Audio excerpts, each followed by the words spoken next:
தென் மாவட்டங்கள் எப்போதுமே மீனவர் பிரச்சனைகள் மிகுந்த மாவட்டம்.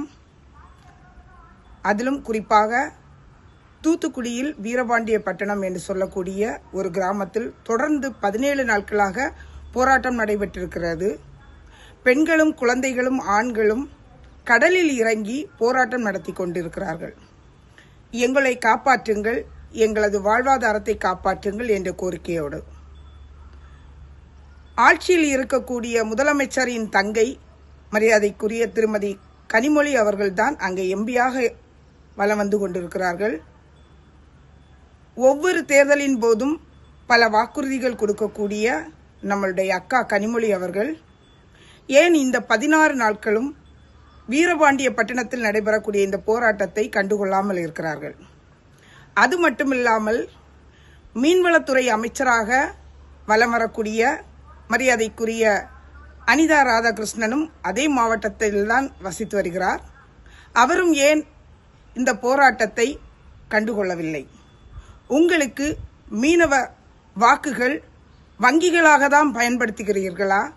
நீங்கள் வெற்றி பெறுவதற்கு எங்களுடைய வாக்குகள் எவ்வளவு முக்கியமோ அதே போல எங்களோட வாழ்வாதாரமும் முக்கியம் என்பது உங்களுக்கு தெரியவில்லையா?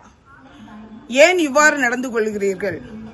நீங்கள் 16 நாளாக கண்டுகொள்ளாமல் 2 நாட்களுக்கு முன்பு உதவி ஆய்வாளர் சென்று பேச்சுவார்த்தை நடத்தியிருக்கிறார்கள். என்ன பேச்சுவார்த்தை நடத்தினார் என்பது உங்களுக்கு தெரியும்.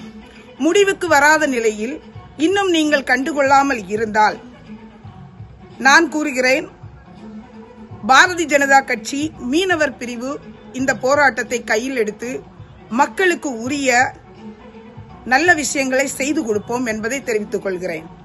மேலும் மேலும் மீனவர்களின் ஓட்டுக்களை வாக்கு வங்கியாக பயன்படுத்தும் உங்களுக்கு இந்த தேர்தல் நேரத்தில் கூட இந்த போராட்டம் கண்ணுக்கு தெரியவில்லை என்றால் எப்பொழுதுதான் நீங்கள் மீனவர்களின் கோரிக்கைகளை ஏற்பீர்கள்?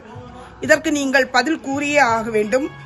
இல்லை என்றால் மீனவர் பிரிவு பாரதிய ஜனதா கட்சி இந்த போராட்டத்தை கையில் எடுத்து மக்களுக்கு வெற்றியை நாங்கள் வாங்கி கொடுப்போம் என்பது தீர்மானமாக கூறிக்கொள்கிறேன்.